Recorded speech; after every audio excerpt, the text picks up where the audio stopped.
तो बहुत बहुत स्वागत है एक बार फिर से आपका गैलेक्सी टीचर्स क्लासेज में। और हम एक बार फिर से उपस्थित हैं आपके लिए एक बहुत ही महत्वपूर्ण टॉपिक लेकर, शब्द रूप। और देखिए, जो हमारा सीटेट की परीक्षा में जो अपठित आता है, अपठित के अंतर्गत हमसे शब्द रूप भी पूछा जाता है, धातु रूप भी पूछा जाता है। तो हम लोग धातु रूप और शब्द रूप इन दोनों विषयों पर चर्चा करने वाले हैं। लेकिन आज का जो हमारा टॉपिक है वो है शब्द रूप। ठीक है, तो चलिए हम लोग देर न करते हुए आते हैं अपने टॉपिक पर और देखते हैं कि शब्द रूप हम कैसे तैयार करें। देखिए, हम अगर बात करें शब्द रूप की, अगर हम बात करें किसकी, शब्द रूप की बात करें, तो शब्द रूप जो होता है, शब्द रूप होता है जो, ये क्या होता है, इसके लिए क्या क्या आवश्यक होता है, हम लोग इस संदर्भ में थोड़ा सा संक्षेप में पहले समझ लेते हैं। ठीक है, तो ध्यान दीजिए, जैसे हमें पढ़ना है शब्द रूप, हमें क्या पढ़ना है, शब्द रूप। ठीक है, सबसे पहले तो हम ये देखते हैं कि जो शब्द रूप होता है, शब्द रूप के अंतर्गत हम किन शब्दों को पढ़ते हैं। तो शब्द रूप जो होते हैं, ये हम इसमें क्या पढ़ते हैं, तो इसमें हम लोग संज्ञा पढ़ते हैं, संज्ञा के रूप होते हैं, इसमें सर्वनाम के रूप होते हैं, और इसमें विशेषण के रूप होते हैं। किसके होते हैं, विशेषण के, है ना। जो शब्द रूप होते हैं, इसमें कौन कौन से किन किन शब्दों के रूप आते हैं, संज्ञा के रूप आते हैं, सर्वनाम के रूप आते हैं, और किसके आते हैं, विशेषण के। अगर हम क्रिया की बात करें तो ध्यान दीजिएगा, क्रिया वाले रूप हम लोग कहाँ पढ़ते हैं, तो क्रिया वाले रूप हम कहाँ पढ़ते हैं, ये हम पढ़ते हैं कहाँ पर, धातु रूप में। कहाँ पढ़ते हैं बोलिए, धातु रूप में पढ़ते हैं, है ना। तो धातु रूप हम लोग अलग से पढ़ेंगे, और धातु रूप जो है ये लकारों में प्रयुक्त होते हैं। 5 लकार हमको पढ़ने हैं, लकार वैसे तो 10 होते हैं, लेकिन हमारे पाठ्यक्रम के अनुसार 5 लकार हमें पढ़ने होते हैं। तो हम इनकी बात करेंगे, मतलब धातु रूप की बात करेंगे बाद में। अभी जो हम बात करने वाले हैं वो किसकी बात करने वाले हैं, तो अभी हम बात करने वाले हैं किसकी, शब्द रूप की। ठीक है, ये जो शब्द रूप है, सबसे पहले तो हमने ये जाना कि संज्ञा, सर्वनाम और विशेषण जो शब्द होते हैं, इनके रूप हम शब्द रूप के अंतर्गत पढ़ते हैं। अब हम अगर देखें कि शब्द रूप को और क्या कहा जाता है, तो शब्द रूप को ही और क्या कहा जाता है, सुबंत कहा जाता है। क्या कहा जाता है, सुबंत कहा जाता है। क्यों कहा जाता है, तो सुबंत इसलिए कहा जाता है क्योंकि इनके अंत में सुप प्रत्यय प्रयुक्त होते हैं। तो जिसके अंत में हो सुप, जिसके अंत में हो सुप, उसको क्या कहेंगे, सुबंत। सुप एक प्रत्यय का प्रत्याहार है जिसमें 21 प्रत्यय आते हैं, सु, औजस, अम और सस इत्यादि। और ये 21 प्रत्याहार जब प्रयुक्त होते हैं, तब हम किसी भी शब्द का 7 विभक्तियों में और 3 वचनों में प्रयोग कर पाते हैं। तो ध्यान दीजिएगा, अगर हमसे पूछा जाए कि शब्द रूप का अन्य नाम क्या है, तो शब्द रूप का अन्य नाम क्या है, सुबंत है। सुबंत को ही हम किस नाम से जानते हैं, शब्द रूप के नाम से। और सुबंत का मतलब है सुपधन अंत। ऐसे शब्द जिनके अंत में सुप प्रत्यय लगा हो, वो पद क्या कहलाते हैं, सुबंत कहलाते हैं। अब हम देखते हैं कि जो हमारे शब्द रूप हैं, ये कितने प्रकार के होते हैं। तो शब्द रूप जो हैं, ये 2 प्रकार के हम देखते हैं। एक तो हमें क्या मिलता है, अजंत, और एक क्या मिल जाता है हमें, हलंत। ठीक है, अजंत और हलंत, ये 2 प्रकार के शब्द रूप होते हैं। ठीक है, अजंत का मतलब क्या है, हलंत का मतलब क्या है, तो ध्यान दीजिए, अजंत का मतलब होता है, इसका हम संधि विच्छेद करें तो इसका संधि विच्छेद होता है अच धन अंत। क्या होता है, अच धन अंत होता है। अब आप अगर पूछें कि ये अच क्या है, तो अच कहते हैं स्वर को। अच प्रत्याहार है, और अच प्रत्याहार में सारे स्वर आते हैं, इसलिए स्वर का ही दूसरा नाम क्या है, अच है। मतलब स्वर का ही दूसरा नाम क्या है, बोलिए, अच है। तो ऐसे शब्द ऐसे शब्द जिनके अंत में क्या आता है, जिनके अंत में क्या आता है, स्वर आता है, उन शब्दों को हम क्या कहते हैं, स्वरांत कहते हैं। उन शब्दों को हम क्या कहते हैं, स्वरांत कहते हैं। और स्वर का ही दूसरा नाम क्या होता है, अच होता है। तो जिनके अंत में अच है उनको हम क्या कहते हैं, अजंत कहते हैं। मतलब ये हुआ कि अजंत को और हम क्या कह सकते हैं, तो अजंत को हम और क्या कह सकते हैं, स्वरांत कह सकते हैं। स्वरांत और अजंत एक दूसरे के क्या हैं, पर्याय हैं। ठीक है, तो ये तो बात हो गई। अजंत क्या है, अजंत क्या है, ऐसे शब्द जिनके अंत में स्वर होता है। अभी हम शब्द भी देखेंगे। अब हम बात करते हैं हलंत की। हलंत की हम बात करें तो हलंत का मतलब है हल धन अंत। ऐसे शब्द जिनके अंत में क्या होता है, हल होता है। और अगर बात की जाए कि हल किसको कहते हैं, तो हल कहते हैं किसको, व्यंजन को। हल किसको कहते हैं, व्यंजन को। तो ऐसे शब्द जिनके अंत में व्यंजन हो वो शब्द ही क्या कहलाते हैं, वो शब्द ही क्या कहलाते हैं, व्यंजनांत कहलाते हैं। और जो व्यंजनांत शब्द होते हैं, जो व्यंजनांत शब्द होते हैं, इन व्यंजनांत शब्दों को ही हम और किस नाम से जानते हैं, हलंत के नाम से जानते हैं। किस नाम से जानते हैं, हलंत के नाम से जानते हैं। मतलब हलंत का ही नाम क्या है, व्यंजनांत है, और व्यंजनांत का ही नाम क्या है, हलंत है। ऐसे शब्द जिनके अंत में व्यंजन होगा वो व्यंजनांत कहे जाएंगे, मतलब हलंत कहे जाएंगे। और ऐसे शब्द जिनके अंत में स्वर होगा वो स्वरांत कहे जाएंगे, मतलब अजंत कहे जाएंगे।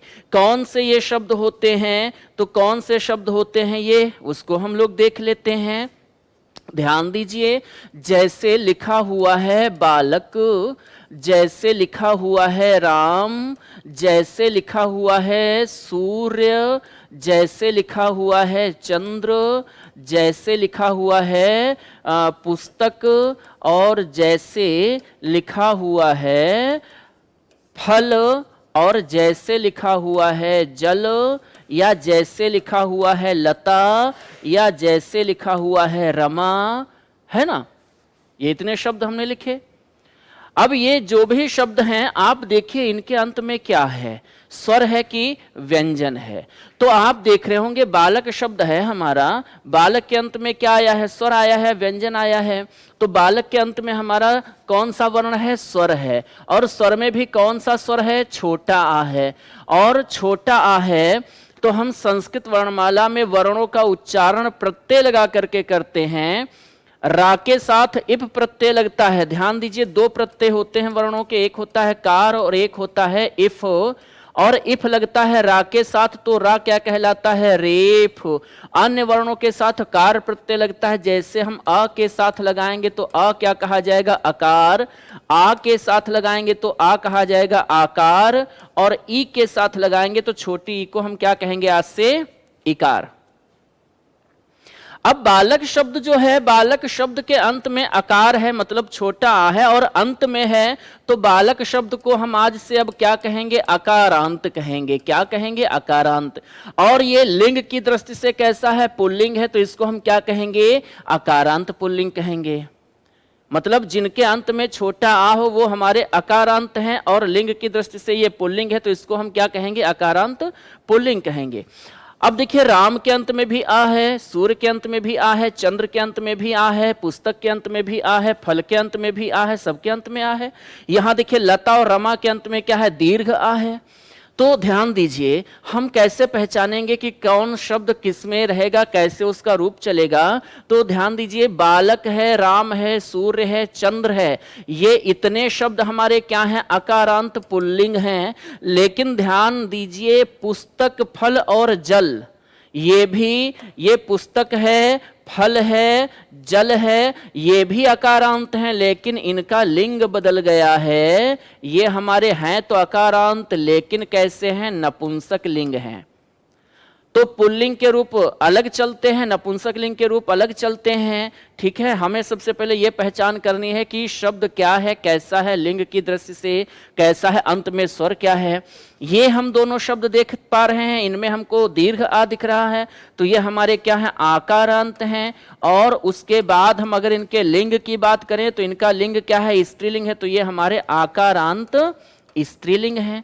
इनके रूप अलग तरह से चलेंगे। ठीक है, तो सबसे पहले हमको शब्द की पहचान करनी है कि वो अजंत है या हलंत है, और अजंत भी है तो उसमें अंत में स्वर कौन सा है, उसका लिंग क्या है, हमें ये सब देखना पड़ता है। और बहुत मुश्किल नहीं है, बहुत कठिन नहीं है ना। इसमें क्या मुश्किल है, बालक के अंत में छोटा आ है तो अकारांत हो गया, और सबको पता है बालक जो है, लड़का जो है, पुल्लिंग होता है तो अकारांत पुल्लिंग हो गया। पुस्तक है, फल है, जल है, इसके अंत में छोटा आ है तो ये अकारांत हो गए, और ये नपुंसक लिंग है तो अकारांत नपुंसक लिंग हो गया। लता है, रमा है, ये आकारांत है, बड़ा आ है, और लिंग की दृष्टि से ये सारे शब्द कैसे हैं, स्त्रीलिंग है, तो आकारांत स्त्रीलिंग हो गया। अब अगर हम बात करें, ये तो हमारे अजंत हो गए। अब अगर हम बात करें हलंत की, तो ध्यान दीजिए हलंत शब्द कौन से होते हैं। हलंत वो होते हैं जिनके अंत में क्या होता है, व्यंजन होता है। जैसे लिखा हुआ है राजन, क्या लिखा हुआ है, राजन लिखा हुआ है। जैसे लिखा हुआ है जगत, और जैसे लिखा हुआ है सरित, जैसे लिखा हुआ है मनस, जैसे लिखा हुआ है तपस, जैसे लिखा हुआ है शिरस। ये देखिए जितने भी उदाहरण हैं सबके अंत में आपको क्या दिख रहा है, स्वर है किसी के अंत में, नहीं है। अगर स्वर होता तो नाक के नीचे ये आपको एक छोटी सी रेखा लगी हुई नहीं मिलती। इस रेखा के लगने का मतलब है, इस रेखा को हम हलंत बोलते हैं, और इसके लगने का मतलब है कि यहां पर कोई स्वर नहीं है, ये क्या है, विशुद्ध व्यंजन है।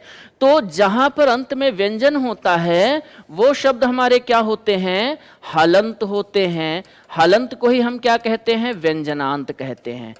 अब इतनी बात आपको समझ में आ गई होगी, इतनी बात आपको समझ में आ गई होगी। अभी तक हमने ये समझा कि शब्द रूप जो होते हैं किसके, इसके अंतर्गत कौन कौन से रूप हम देखते हैं, तो हम इसके अंतर्गत संज्ञा के रूप देखते हैं, सर्वनाम के रूप देखते हैं, और किसके देखते हैं, विशेषण के। संज्ञा, सर्वनाम, विशेषण के रूप हम पढ़ेंगे।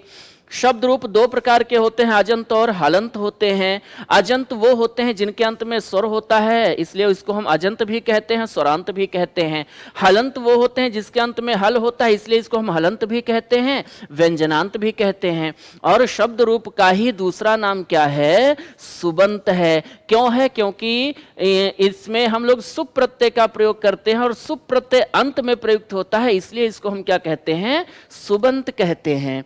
उसके बाद हमने देखा कि हम कैसे पहचान करेंगे कि हमारा शब्द अजंत है या हलंत है। तो ये जहां भी अंत में स्वर है वो अजंत है, और जहां भी अंत में क्या है, व्यंजन है, वो क्या है, हलंत है। तो ये हमारे हो गए अजंत, ये हमारे हो गए अजंत, और ये हमारे हो गए हलंत। ठीक है, इतनी बात समझ में आ गई। ठीक है, अब हम चलते हैं, एक और महत्वपूर्ण बात समझ लेते हैं कि शब्द रूप हमारे किसमें होते हैं, पुरुष में होते हैं या विभक्ति में होते हैं। तो ध्यान दीजिए, जो हमारे शब्द रूप होते हैं, जो हमारे शब्द रूप होते हैं, शब्द रूप आपके किसमें चलते हैं, तो ये चलते हैं 7 विभक्तियों में। किसमें चलते हैं, 7 विभक्तियों में। 7 विभक्तियां और 3 वचन। कितने वचन, 3 वचन। 7 विभक्तियों में और 3 वचनों में शब्द रूप चलते हैं।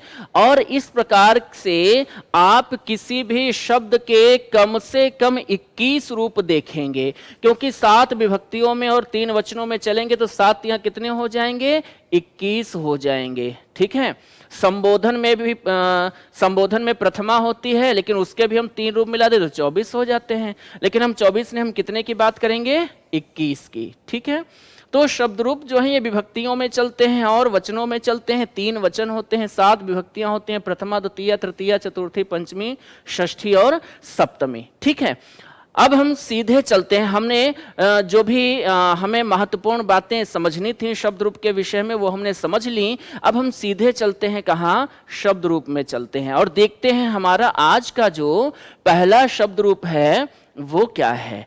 तो आज का हमारा जो पहला शब्द रूप है वो क्या है, वो है हमारा आज का शब्द रूप क्या है, ये है, सबसे पहले हम किसको पढ़ लेते हैं, राम को। ठीक है, कौन सा शब्द रूप पढ़ लेते हैं, राम का पढ़ लेते हैं। अब ध्यान दीजिए, राम का जो रूप है, सबसे पहले हम ये समझते हैं कि राम कैसा शब्द है। सबसे पहले हम ये समझते हैं कि राम कैसा शब्द है। तो राम के अंत में देखिए छोटा आ है, तो राम क्या है, अकारांत है, और लिंग की दृष्टि से कैसा है, पुल्लिंग शब्द है। तो राम अकारांत पुल्लिंग शब्द है। राम के 7 विभक्तियों में और 3 वचनों में रूप क्या बनेंगे, तो एक तरफ क्या है, विभक्तियां लिखी हुई हैं, उसके बाद ऊपर देखिए क्या लिखा हुआ है, एक वचन है, द्विवचन है और बहुवचन है। अब ध्यान दीजिए, प्रथमा विभक्ति में राम का रूप क्या बनेगा, तो प्रथमा विभक्ति में राम का रूप बनेगा रामः रामौ रामाः। द्वितीया में क्या रूप बनेगा, रामम रामौ रामान। तृतीया में रामेण रामाभ्याम रामैः। चतुर्थी में रामाय रामाभ्याम रामेभ्यः। हम पंचमी की बात करें तो रामात रामाभ्याम रामेभ्यः। षष्ठी में रामस्य रामयोः रामाणाम। सप्तमी में क्या होगा, रामे रामयोः रामेषु। ठीक है, अब इसके बाद हम सप्तमी के बाद हम देखते हैं संबोधन को, और संबोधन में रूप क्या बनेगा, हे राम हे रामौ हे रामः। संबोधन में प्रथमा का ही रूप कहाँ प्रयुक्त होता है, संबोधन में। ये तो राम शब्द के रूप हैं। अब राम शब्द के रूप देखिए, रूप जो होते हैं सबसे अगर कठिन हमें कुछ संस्कृत में लगता है तो वो शब्द रूप याद करना लगता है ना। इतने सारे सैकड़ों नहीं, हजारों नहीं, लाखों की संख्या में शब्द हैं, हम उनको कैसे याद रखें, हम हर एक शब्द के रूप कैसे याद करें। तो ध्यान दीजिए, आपको हर एक शब्द के रूप याद नहीं करना है, बल्कि रूप याद करने की प्रक्रिया क्या है वो समझनी है। आपने एक शब्द लिया राम, और पहले ये देखा कि राम कैसा शब्द है, तो आपने पाया राम के अंत में छोटा आ है, ह्रस्व आ है, तो ये हमारा अकारांत है, और लिंग की दृष्टि से क्या है, पुल्लिंग है। तो राम अकारांत पुल्लिंग है, और राम अकारांत पुल्लिंग शब्द जो है इसके रूप आपने याद किए 7 विभक्तियों में और 3 वचनों में। क्या याद किए, एक बार हमारे साथ पुनः पढ़ लीजिए, रामः रामौ रामाः रामः रामौ रामाः रामम रामौ रामान रामेण रामाभ्याम रामैः रामाय रामाभ्याम रामेभ्यः रामात् रामाभ्याम रामेभ्यः रामस्य रामयोः रामाणाम रामे रामयोः रामेषु हे राम हे रामौ हे रामाः। इस तरह से आपने याद कर लिया। और एक सरल तरीका है, आपको एक काम करना है, एक नियम बना लेना है कि आप इन शब्द रूपों को अपनी कॉपी में लिख लेंगे, और यदि आपके पास किताब है तो कॉपी में भी लिखने की आवश्यकता नहीं है। और नियम बना लेना है कि प्रतिदिन एक बार दिन में किसी भी समय इनमें से किसी एक रूप को लीजिए और उसका सस्वर पाठ कीजिए। सस्वर पाठ मतलब उच्चारण सहित पढ़ना है। और जब आपको पढ़ना है तो ऐसा नहीं कि आप पढ़ रहे हैं और मन आपका कहीं और विचरण कर रहा है। बहुत बार होता है कि हम किताब पढ़ते रहते हैं लेकिन मन कहीं और होता है, तो हम पढ़ते हैं लेकिन उसको समझते नहीं हैं। हमें ये सस्वर पाठ इसका करना है और समझते हुए करना है। हमारा मन एकाग्र चित्त होना चाहिए, और एकाग्र चित्त होकर के हम इसको सस्वर पढ़ें। और 2, 4, 6, 8, 10 बार पढ़ेंगे, सस्वर पाठ करेंगे। आपको बता दें, जब हम एकाग्र चित्त होकर के सस्वर पाठ करेंगे तो हमें आधे से ज़्यादा ऐसे ही याद हो जाएगा। आप पाठ कीजिए, उसके बाद आंखें बंद कीजिए और चिंतन कीजिए, मनन कीजिए कि हमने अभी क्या पढ़ा, आपको याद हो जाएगा सरलता से। अब समझना क्या है, समझना ये है, ये आकारांत पुल्लिंग शब्द का रूप हमने पढ़ा, राम का रूप हमने पढ़ा, और अगर हमने राम के रूप को याद कर लिया, अब हमें अकारांत पुल्लिंग में किसी अन्य शब्द को याद करने की आवश्यकता नहीं है। दुनिया के जितने भी अकारांत पुल्लिंग होंगे सबके रूप किसकी तरह चलेंगे, राम की तरह चलेंगे। जितने भी अकारांत पुल्लिंग रूप होंगे, शब्द होंगे, उन सब के रूप किसकी तरह चलेंगे, राम की तरह चलेंगे। जैसे हमने राम का रूप याद किया, लेकिन हमारी परीक्षा में कौन सा रूप आ गया, रमेश का आ गया। किसका रूप आ गया, रमेश का आ गया। तो हम क्या कह सकते हैं कि हमने रमेश का तो रूप याद ही नहीं किया, ये क्यों पूछ लिया। कोई दिक्कत नहीं है। आप देखिए रमेश के अंत में क्या है, छोटा आ है, तो ये आपका कैसा शब्द है, अकारांत है, और इसका लिंग क्या है, पुल्लिंग है। तो अकारांत पुल्लिंग है, क्या दिक्कत है, इसका भी रूप किसकी तरह चलेगा, राम की तरह चलेगा। रामः रामौ रामाः, वैसे ही क्या बन जाएगा, ध्यान दीजिए, रमेशः रमेशौ, और क्या बनेगा, रमेशः रमेशौ, और क्या बनेगा, रमेशाः। यही तो होगा, राम की तरह बनाइए रूप, रामः रामौ रामाः, वैसे ही रमेशः रमेशौ रमेशाः। रामम रामौ रामान, वैसे ही रमेशम रमेशौ रमेशान। आपसे पूछ लिया गया गोविंद का रूप। अब हम क्या कह सकते हैं कि गोविंद का तो भाई पाठ्यक्रम में नहीं था, इसलिए हम नहीं याद कर पाए। हमारे किताबों में तो हमको बालक का रूप मिलता है, राम का मिलता है, गोविंद का है पूछ दिया। ये नहीं कहना है, बल्कि क्या करना है, देखना है गोविंद के अंत में कौन सा स्वर है, छोटे आ का स्वर है। तो गोविंद हमारा कैसा शब्द है, अकारांत है, और गोविंद में लिंग की बात करें तो कैसा है, पुल्लिंग है। तो गोविंद के रूप किसकी तरह चलेंगे, राम की तरह। कैसे, रामः रामौ रामाः, वैसे गोविंदः गोविंदौ गोविंदाः, है ना। गोविंदम गोविंदौ गोविंदान, गोविंदेन गोविंदाभ्याम गोविंदैः। बस थोड़ा सा अंतर क्या है, यहां देखिए तृतीया विभक्ति एक वचन में राम का रामेण है, लेकिन गोविंद का क्या बनेगा, गोविंदेन बनेगा। क्या बनेगा, गोविंद का क्या बनेगा, गोविंदेन। क्या बनेगा बोलिए, गोविंद का बनेगा गोविंदेन। यहां रामायण है, लेकिन गोविंद का क्या बनेगा, गोविंदेन। क्यों बनेगा, इसलिए बनेगा क्योंकि जब किसी शब्द में ना से पहले री होता है, रा होता है, शा होता है, याक्षा होता है, या त्रा होता है। जब किसी शब्द में ना से पहले कौन कौन से वर्ण आ जाए, री आ जाए, रा आ जाए, शा आ जाए,क्षा आ जाए, या त्रा आ जाए, तो उस शब्द के अंतर्गत जो ना होता है, उस ना का क्या हो जाता है, अणा हो जाता है। क्या हो जाता है, अणा हो जाता है।